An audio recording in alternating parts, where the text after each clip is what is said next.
So, go ahead and get started. To preface this talk, I'm going to talk a lot today about how Vercel tools really make tools simple for developers. And this is kind of a resource I found that just kind of, it resonated with me in what I think of UI design and a lot of things. And when I look at things like having 62 options in our side nav, I think being able to define simplicity a little bit helps a lot. So just going to read through these real quick. The laws of simplicity. Law 1, reduce. The simplest way to achieve simplicity is through thoughtful reduction. Law 2, to organize. Organization makes a system of many appear fewer. Law 3, time. Savings in time feel like simplicity. Law 4, learn. Knowledge makes everything simpler. Law 5, differences. Simplicity and complexity need each other. Law 6, context. What lies in the periphery of simplicity is definitely not peripheral. Law 7, more emotions are better than less. Law 8, trust. In simplicity we trust. Law 9, failure. Some things can never be made simple. And Law 10, the one, I think this is the big one. Simplicity is about abstracting the obvious and adding the meaningful. So a lot of times when I think, like, do we need this extra button? Like, is it important? Is it adding purpose, or are more options like cluttering up what a user is trying to do? So with that said, I posted the link to this notebook. It's what I'll be following along. Some of the code I will be pulling out of one of the branches, just because today's talk is not at all about content and more about how quickly you can get personal projects up and running. So with that said, there's a few pages I want to touch on. Vercel, formerly ZEIT. One of the reasons I love them is just like really simple styling. And when a friend of mine that works there was kind of saying like when anyone asks them what good design means to them, he always points them at their style guide, essentially. Not only is it full of logos and how they should be used, their colors, how they should be used, but their components are all in here ready to be grabbed, drop the code editor, and you can actually edit everything live and see the changes and reset it. So they definitely think about this, they put effort into it, and to make sure the stylings are consistent across all the products. So just want to point that out. Into the dashboard. Dashboard's really simple. You can see a couple projects I was working on yesterday. And ZEIT or Vercel by default, they really have this thought that like it should be easy to deploy something to production. I don't have any preview deployments with this one. I want to go a few more. Stuff I was doing yesterday. This would be a good one. So every time I push to my branch in my portfolio, I get preview deployments, and then if I'm happy with it, I can push it to prod. You just get that by default using their service. And there's also a lot of other cloud-first things. We'll go into usage, hobby accounts. I have one out of unlimited domains. I have my site at Google Domains. I bought kevinbrack.com, and I pointed the name servers to my Vercel account. But you could attach any number of unlimited domains. You have unlimited bandwidth, and I love that they put invoices here, but if you try to click on it, it's not even a button. Personal accounts are free of charge forever. Getting into more simplicity, it is possible with any cloud environment to deploy your site efficiently worldwide. It just requires the knowledge of setting up your tools, setting up your servers, your load balancers, and then edge caching to the locations that you wish to have high services. By default, when you deploy with Vercel, you get edge cached to 23 locations, which means as we go through the project today, as we go through like putting in serverless files, whether it be API or web pages, those are immediately distributed to 23 edge locations and load lightning fast by default. Just another one of the ways that they're like removing a lot of the complexity of deploying a project and get it up and running fast. And their documentation. Not only because of their styling, like their developers really love what they do, their documentation is really clear, and there's quick start guides for so many different types of projects. I really encourage you to look into it. That said, let's get into Vercel. The first thing you need to use to deploy with the Now service, I'm not going to actually run it here, but we do have it in the notes, is an npm package called Now. You would install it globally, just npm i-g/now. When you do Now login, they're going to ask you to put in the email address of the account that you registered with them with. Once you click on that email, it's going to send you OAuth and all of their OAuth options. Even point to that developer simplicity. They say, where do you store your code? It's GitHub, Bitbucket, and I forget the third Git hosting platform. Those are the only like login options. So pretty simplified, pretty developer-centric. Moving on from there, once Now is installed, and once you've done your initial login, we're ready to go building projects with Now. So again, NextJS is a framework that's designed from Vercel, and it is a wrapper essentially for React to make some of the things that go into an initial application really fast. It also saves them, if you build your project in this, it saves them a lot of processing power, because by default, when you deploy a NextJS app with Vercel, it automatically configures it for serverless mode, meaning it's server-side rendered and serverless mode. We'll talk about that a little bit later. I do have links to their documentation, but we'll go ahead and get started here. I want to make sure I'm in my Mern folder. Where am I at? Let's go with Mern. I do have a package.json, so I'm going to skip the npm init, and I do believe from a little bit of my setup, I have copied the start scripts that they give, and a lot of this comes from their quick start guide. So it's just copying in next, like the dev, the build, and the start. For TypeScript support, all you have to do is make an empty ts config.json in this folder, and the first time NextJS detects it, it automatically populates it with default values. You can change those to whatever you want. For today's demo, I'm just going to be sticking with JavaScript. I do also want to point out, I do have a couple components and a couple styles in here just to kind of speed up the process. Again, today is not about content, it's about quickly getting a project out.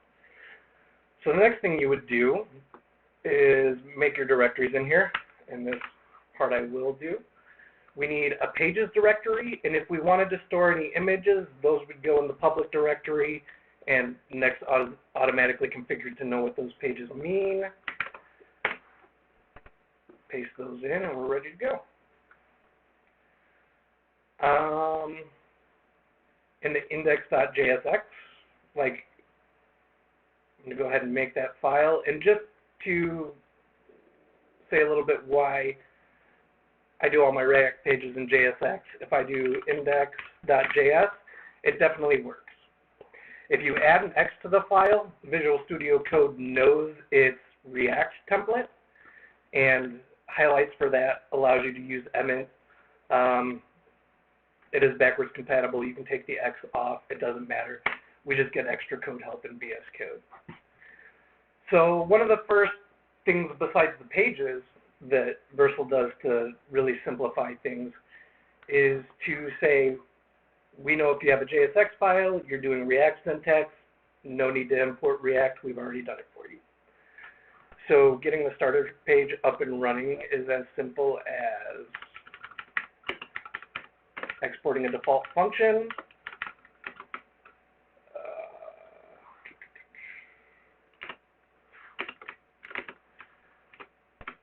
that returns HTML markup.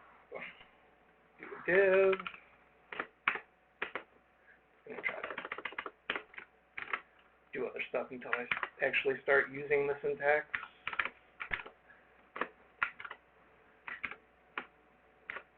That is.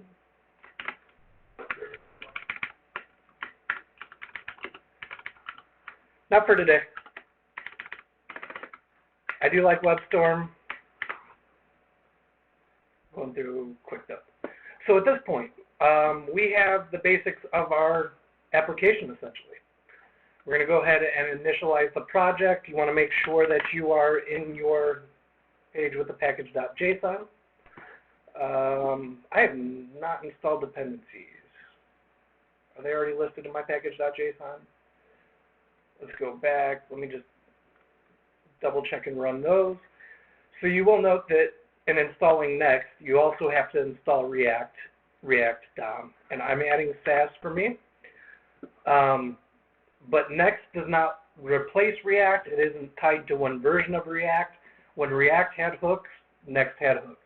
That was one really important thing to them is not to be reliant on any one version, so you install it separately when you create a Next app.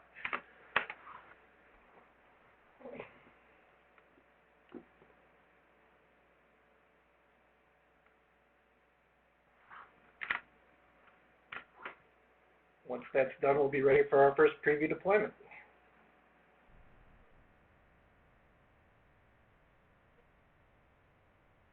They did that Monday. Yeah. Yeah. What happened there was they just secured their round A funding. They had 20-something companies or investors come together, and in kind of celebration of that, they changed their name from ZEIT to Vercile, which they felt aligns more with what they provide, which is versatility and simplicity. They put the words together. So that change did happen this week, and I noticed it because I was getting ready to send JR the link to the style guide, and I'm like, oh, they changed their name today. Weird, but same thing. Yep, wasn't for a buyout or anything. They just wanted to celebrate their funding and kind of more align their vision.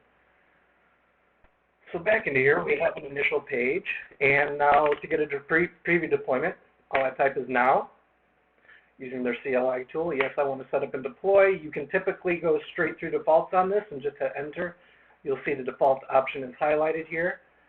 So if I do not want to link to an existing project, I'm going to go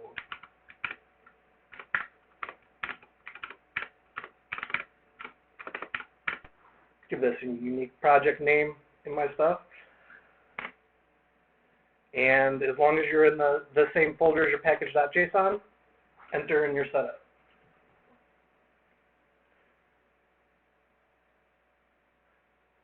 We'll end up building the project, deploying it.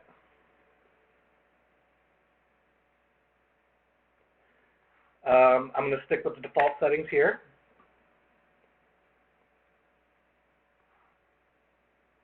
You can also inspect build logs, which I love.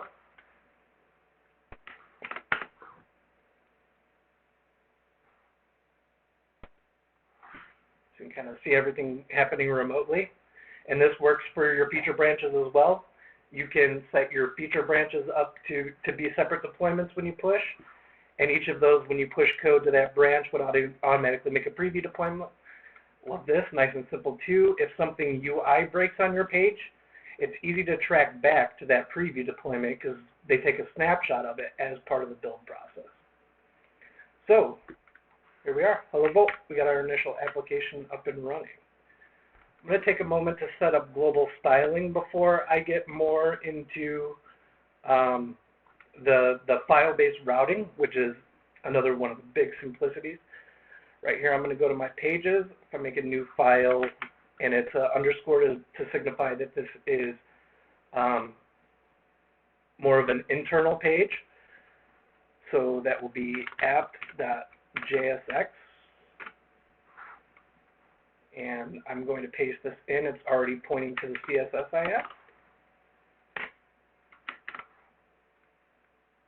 And just with that, we'll go ahead and you have to deploy a preview once. Your first preview goes to prod by default. From then on, if you want to deploy to prod, you know your build's good, Just add the tag prod, and it overwrites your public deployment. That'll become more important later when we have it actually tethered to a production website. But for right now, I want to run now dev and get a dev server up and running so we can iterate on changes here really quickly, just like you would with npm start in our Angular application or whatever. We're running it localhost 3000.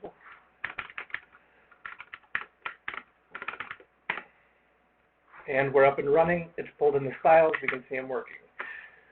I'm going to go back to my index.js. I'm going to copy in the content I have. Test 1, pages, index.jsx.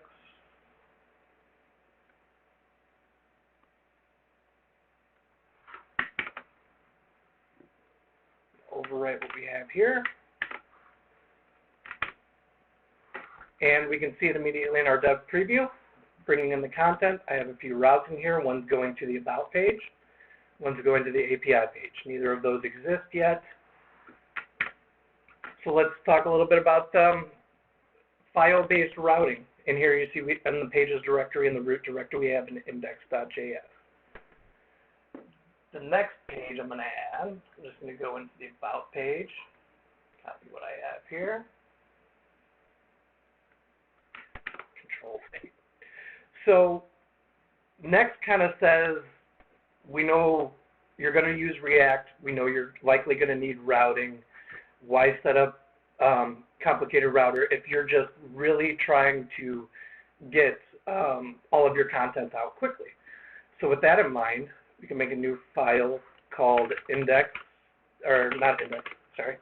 about.jsx.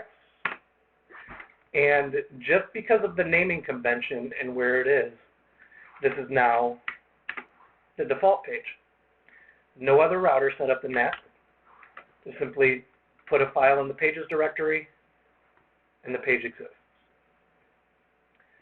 A little note too about that. I have in here when we get about our file-based routing, that pages about.jsx and the pages folder about with an index.js are the same route. So if you need something a little more complicated with folder structure, you want to break it down and have an about folder, the root of that would be the index.jsx, and the subpages you can add on with names, and they would be pages beyond that. So that's a little bit about file-based routing. I want to say close to a year ago, they introduced API routes. So something that's real popular when creating a React application is also needing like some form of express backend.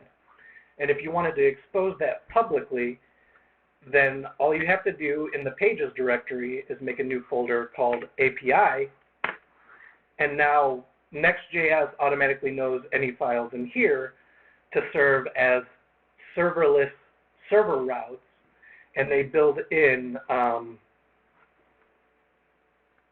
essentially Express-like syntax, and any files in here can extend Express middleware. So if you're knowledgeable at all about the React Express ecosystem, really handy just kind of having access to this by default. So I'm going to make an index.js. We are using just JavaScript here because we have no React syntax. And again, I'm going to go back to my pages and I'm going to copy my content.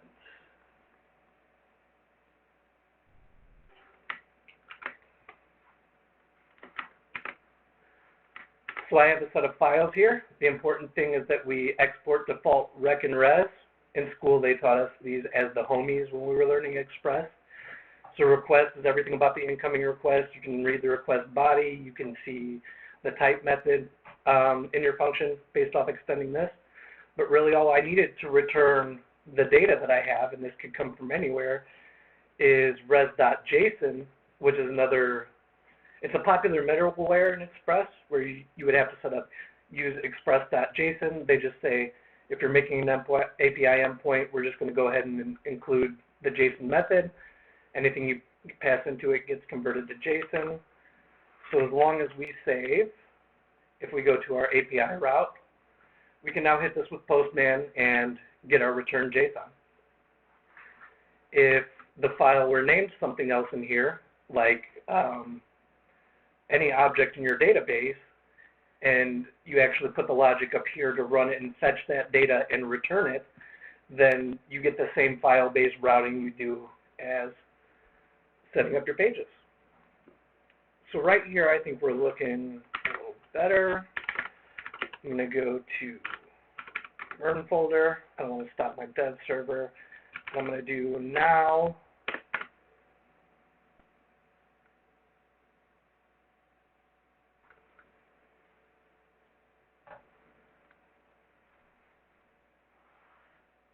Let it build. We're going to get our preview deployment because it's not the first one and we haven't declared that it's prod. I go back here, look at my project. You can see latest is building.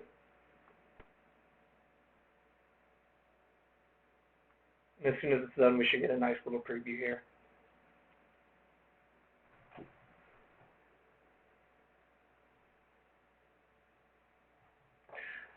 Again, I like to emphasize the little preview deployment. You can go through, QA test this, everything you need to do. See also, the link goes right into the source code, so when I do deploy this, both things are kind of tied together. And once you're ready, once you know the version's good, once you know the build is good, you can deploy back to whatever route you have set as prod with adding the flag prod. There's no limit in your account to the amount of projects you can have. There is one short limit to doing server-side projects, which they expect you to stick to 12 serverless functions or less in your API. So if I go back and look at this dashboard again, I actually have the prod version. I think since it was the same, it kept the cache one, have everything. Yeah. Prod front-end app with exposed API is now public at that URL. You think we should jump into the other project or set up an alias on this one first? What do we think?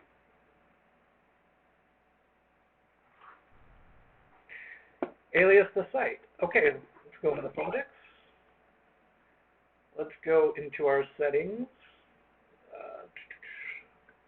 Settings here for the project. Build command, output directory, development command, directory, domains. Okay, so I'm going to do this at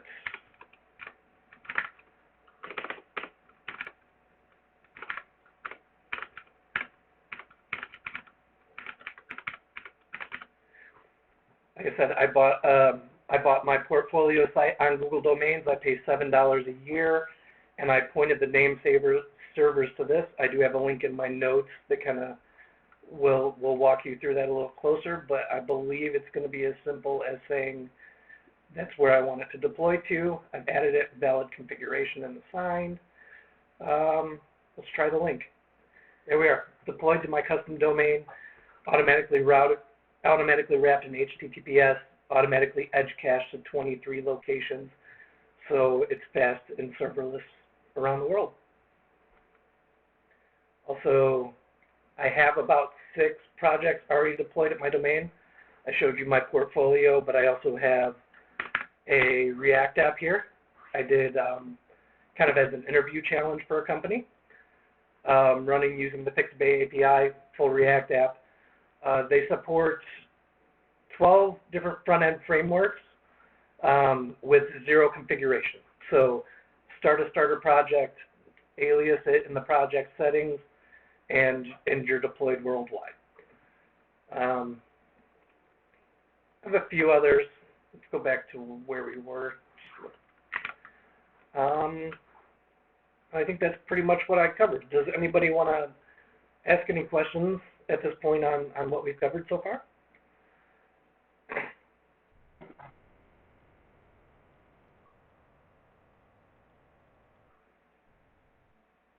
Yeah, if you look at the README, that's this file here, and I'm pointing to a lot of their sites, including their documents.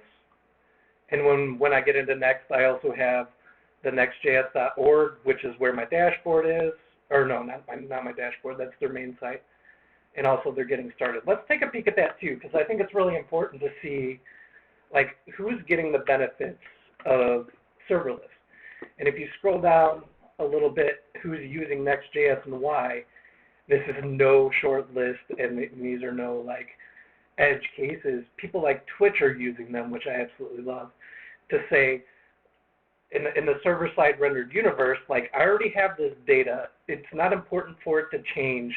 If somebody clicks on a link to the stream, before we load the page, let's just go grab the meta information about that stream and a link to the stream, display it on the page. So even though like the actual video stream is live content coming in, the initial template and the data around the page can be consistent and served much faster by going with serverless.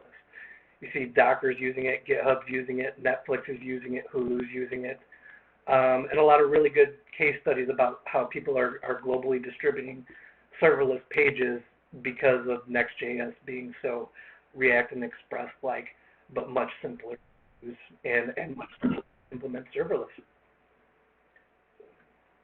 Yep, all that's covered in the notes and in the links.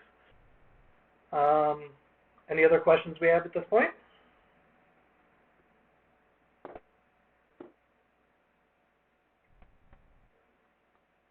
Okay, let's build another stack. I did put in other frameworks quick start. If you just quickly want to get an Angular application up and running, these are your steps. If you want to get an Angular application up and running, those are your steps. And this is where I point to their documentation on aliasing a custom domain. Now, I know a lot of people like to do their pet projects in our office with Nest.js and Angular as the front end. The beautiful thing about deploying your back end and your front end together is you no longer have to worry about cores, middleware. Like cores is handled for you because it's all same origin, right? So let me stop this dev server. No longer need that, and I'm going to cd into a new directory. So I have the MERN application. I'm going to make directory nx now. What did I do? All right, cd into nx now. And this is one setup that is going to require a little configuration for the deployment here. I'm going to close my existing files.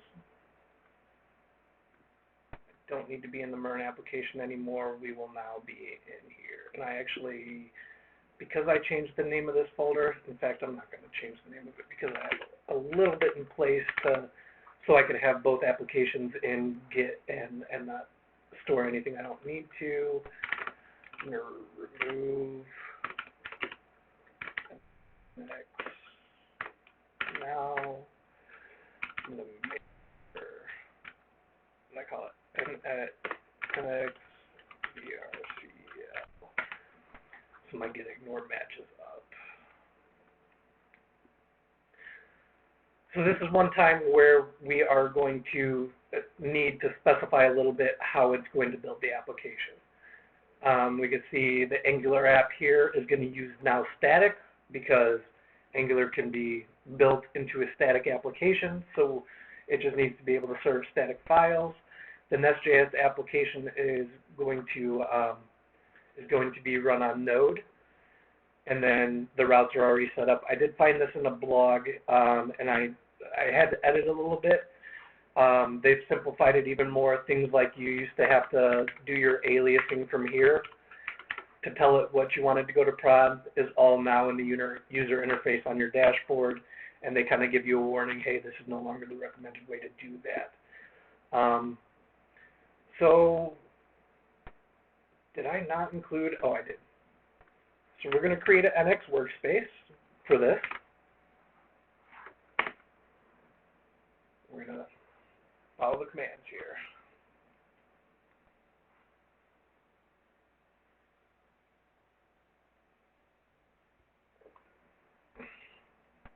workspace name. I'm going to call this same name as my project. We are going to do an Angular Nest application.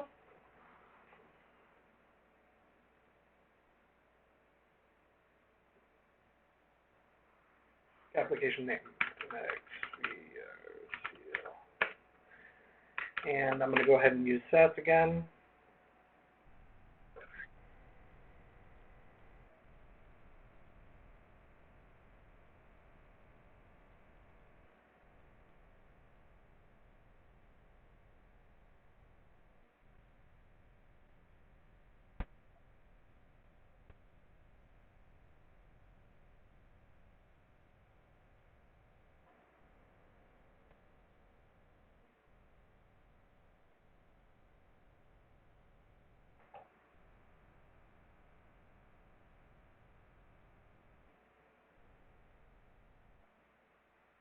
Awesome. Yeah. NX is something I really want to play with a lot more. It turned out like I was trying to simply spin up a Nest application and get the back end up and running. And it turned out like following a guide and doing an NX workspace with both was a little bit easier and simpler than just simply deploying a Nest backend. So that's why I chose to demonstrate it.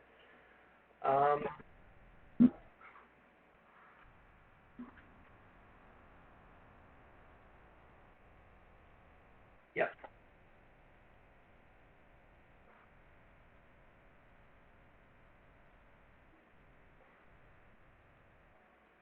Yep. Similar to what we do with Swagger, to where our backend tells TypeScript what data looks like. Bottom. Yeah.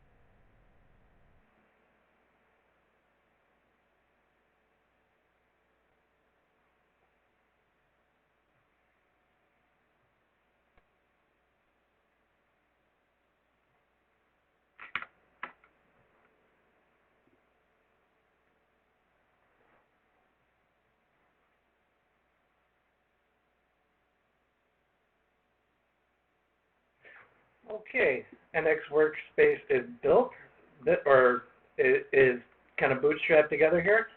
The next step is to build both applications. You need to build both the back end and the front end before attempting to deploy. So I'll do that real quick. Also would like to point out too that all of these routing, they should match whatever you named your project in these 4 instances. If you copy and paste this now.json.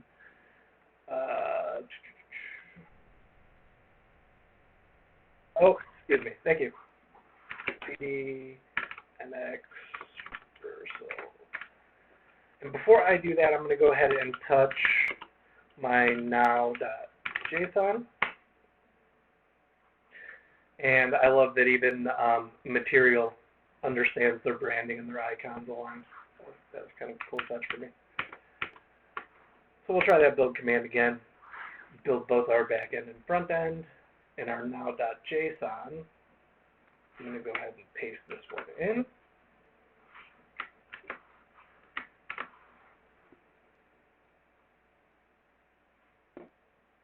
And as soon as it's done building, we'll be ready to deploy to prod.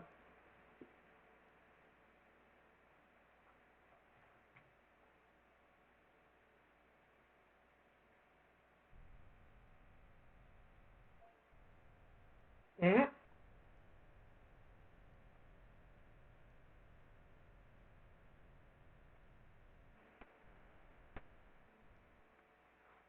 Awesome. Yeah, really, I mean, I generally want this talk to be geared towards getting like pet projects up and running. Like, say you want to play with this API, You can build something, you can look at it locally, but you can also share it with the world really, really quickly.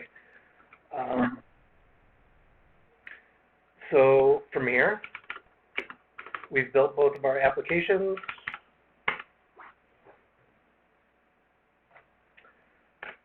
And I'm going to follow the defaults.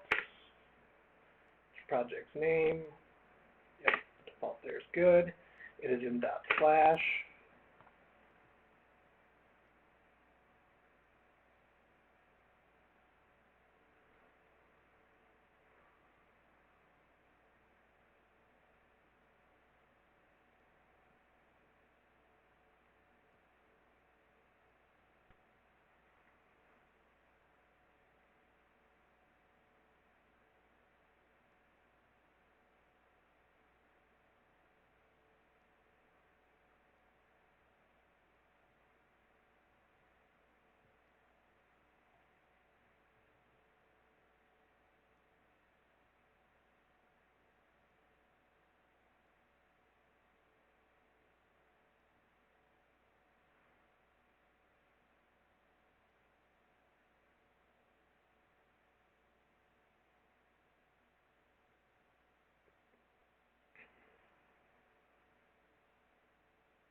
Okay, and we have a production link. This is the Angular application and data coming from the API. We can do the same thing, go back and alias this to a custom domain. It's just as simple as with the React app. But now in 38 minutes, we've created a React Express application, deployed it worldwide, and created a NextJS Angular application, deployed it worldwide as well. That's essentially what I wanted to cover. One more thing, one more great use case. If I go to, don't want to be, it's actually next I want to look at. So, let me see, we're going to have documentation getting to the CMS.